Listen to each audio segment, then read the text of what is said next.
kemerdekaan kita itu dibayar dengan sangat mahal oleh pahlawan-pahlawan kita yang dia mempunyai visi suatu saat anak dan cucu gue itu bisa tinggal di Indonesia yang merdeka. Yeah. Tapi akhirnya anak dan cucunya mereka malah bilang, Indonesia kok gini banget, gue mendingan cabut aja dari Indonesia.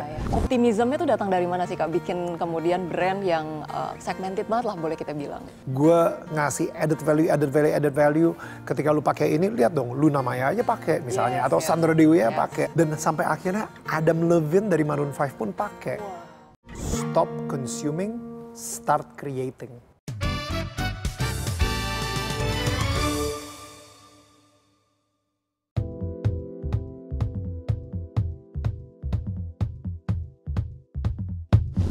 Selamat datang di The Lounge, tempat kita ngobrol santai tapi pasti ya bermakna bersama dengan tokoh-tokoh inspiratif dari berbagai latar belakang. Aku Rosalyn Chiu, hari ini kita akan membahas sesuatu yang menjadi tren yang seringkali dipandang cuma sesaat, tapi sebetulnya jarang dipahami secara mendalam. Nah, temanya kali ini adalah Cinta Indonesia pas cuma 17-an.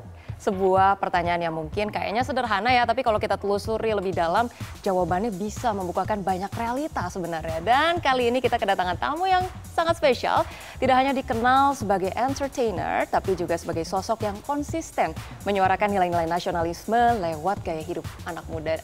And for me personally, he is the #1 host in Indonesia. So please welcome Daniel Mananta.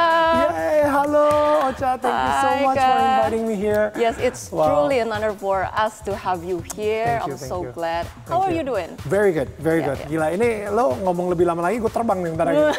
Star syndrome. Oke. Asli, kepala gue antara jadi gede atau gue terbang gitu. Tapi thank you so much. It's what an introduction. Mumpung kita lagi ada di momentum Agustusan, talking about Independence Day gitu ya. Kak Daniel ini kan sosok yang dikenal cukup nasionalis juga lah ya, begitu. Pandangan Kak Daniel nih bicara soal 17-an, seperti apa sih Kak Daniel memaknai 17-an? 17-an buat gue, kalau misalnya waktu gue kecil, gue ngerasa kemeriahannya itu very nostalgic buat gue.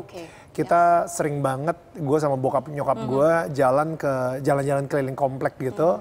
Dan di komplek tersebut lagi ada lomba makan kerupuk, habis itu ada panjat pinang dan lomba balap karung, tarik tambang. Ketika gue membuat Damn I Love Indonesia, gue research lebih banyak lagi.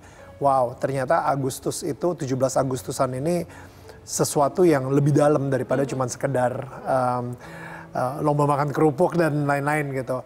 I think kita ternyata butuh banyak banget pengorbanan darah, keringat, jiwa untuk memenangkan kemerdekaan kita gitu. Jadi gue ngerasa kita ini menikmati sesuatu bukan dengan usaha kita, which is sesuatu yang kita nggak layak untuk dapetin, tapi ternyata kita mendapatkan si kemerdekaan ini gitu.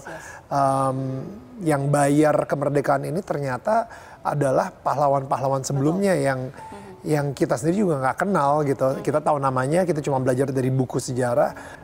Wow, kita dapat kemerdekaan ini aja gitu yang kita bisa enjoy banget gitu. Nah, pertanyaannya adalah apa yang akan kita lakukan dengan kemerdekaan yang telah dibayar dengan darah orang lain.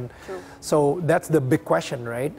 Jadi itu dia kenapa gue bersyukur banget gue bisa mempunyai Damn I Love Indonesia, di mana Damn I Love Indonesia ini kita bisa kayak mendedikasikan kembali gitu apa yang pahlawan kita sudah perjuangkan, mengingatkan kembali kepada generasi muda Indonesia bahwa kemerdekaan ini harganya mahal loh, kayak gitu. Kak Daniel melihat generasi muda saat ini memaknai Independence Day itu seperti apa sih? Ada perbedaan nggak orang-orang dulu dengan sekarang gitu memaknai itu? Wow, that's so good. Apa yang lu bilang barusan, Independence Day, itu sebenarnya ternyata artinya berbeda ya sama hari kemerdekaan. Karena kemerdekaan adalah freedom. Independence Day adalah mandiri. Right?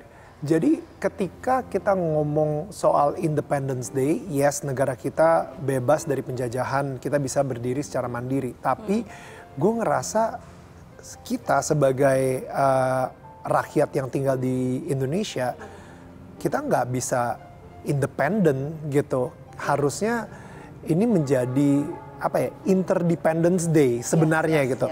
Kenapa? Interdependence Day itu adalah ketika kita tidak bisa hidup tanpa Indonesia dan Indonesia tidak bisa hidup tanpa kita. You know what I mean?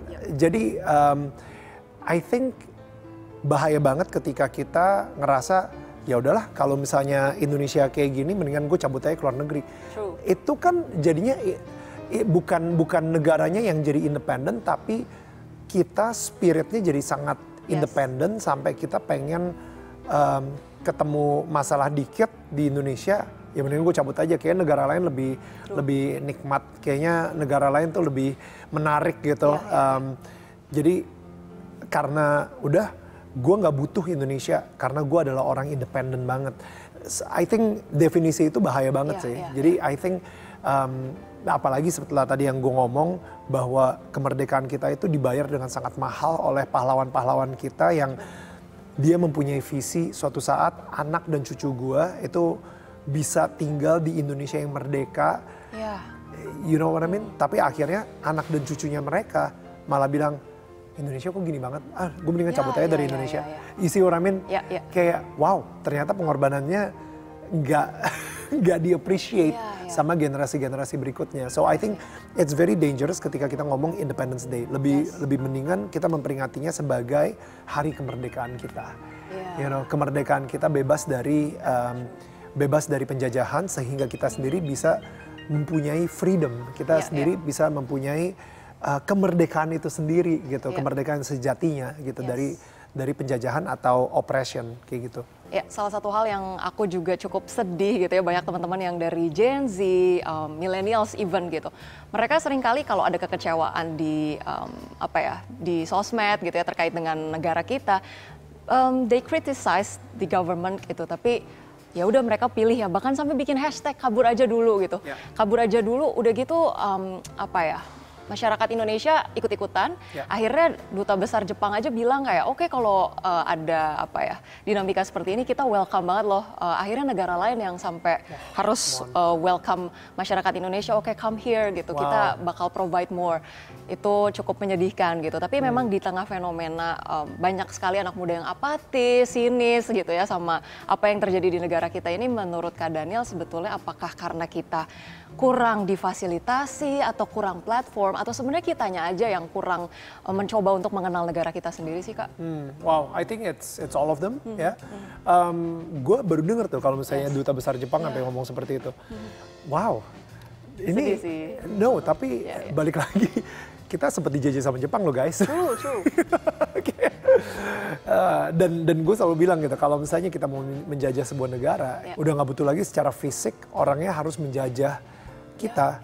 Dia cuma perlu masukkan ideologi, dia cuma perlu masukkan sebuah propaganda di sosial media, dan akhirnya orang bakal berperang sendiri dan si negara ini sukses menjajah kita gitu. Jadi kayak I think gampang banget kok untuk bikin propaganda. Lu punya duit, habis itu lu bayar influencer, lu bayar KOL, lu bayar apalagi sekarang udah ada AI, lu push aja semuanya yang propaganda dan bisa bikin hashtag dan akhirnya jadi trending dan akhirnya orang ikut-ikutan, padahal itu semua adalah propaganda dari negara asing gitu misalnya gitu. Ya itu penjajahan sekarang menurut gue. So personally bagi orang-orang yang gampang banget terinfluence karena hoax dan gampang banget terinfluence gara-gara ada sesuatu tren atau movement, ya ini bentuk penjajahan sekarang ini. Jangan sampai kita sebagai orang merdeka kembali lagi dijajah karena kita terlalu percaya sama movement dan kita FOMO. Kalau kita nggak ikut movement ini, kita kayak nggak jadi seseorang yang cool gitu. Sebenarnya banyak juga nih orang-orang yang kemudian jadinya defensif, bilangnya loh kita kan keluar justru mau gaining the knowledge, mau experience apa yang nggak didapetin di sini. Di sini lagi banyak layoff, kita carilah di luar kalau memang di sini nggak di-provide. Sebenarnya seharusnya tuh anak muda kayak gimana sih, Kak? Gue sangat agree untuk membuka wawasan lebih luas lagi. Gue sangat agree. Gue setuju banget. Tapi motivasinya bukan karena lu lagi mau kabur, right? Motivasinya karena lu lagi ingin hijrah untuk belajar, gitu misalnya. Sementara gitu kan ke negara orang, lu kayak lagi pengen menimba ilmu, tapi bukan karena kabur. Karena kalau misalnya hashtagnya karena kabur atau motivasinya karena kabur, berarti dari hati lo itu karena sebuah kebencian, sebuah kekecewaan, atau sebuah ketakutan. Dan itu semua hasilnya negatif. Tapi kalau misalnya lo mempunyai hati yang penuh dengan cinta, lo bilang sama diri lo sendiri, oke, gue akan keluar negeri sekarang karena gue percaya banget suatu saat gue akan balik lagi membangun negara yang gue cintai. You know what I mean? Dan gue yakin keluarnya bukan kabur aja dulu. Keluarnya mungkin belajar aja dulu atau cari pengalaman aja dulu gitu. Bukan kabur gitu maksud gue. Seharusnya gain the knowledge nggak apa-apa, tapi justru kontribusi kita yang ditungguin sama negara kita. Absolutely. Jadi gue mungkin yang gue lakukan dulu adalah ketika gue ngelihat sebenarnya nih, Ocha, triggernya adalah mungkin banyak yang nggak tahu juga nih. Triggernya saat itu di tahun 2008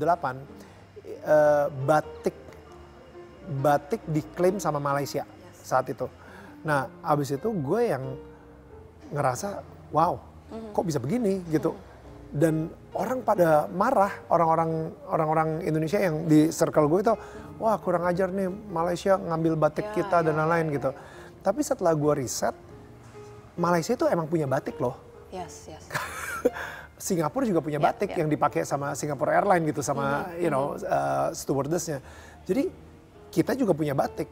Sekarang batik mana yang diklaim sama negara tersebut?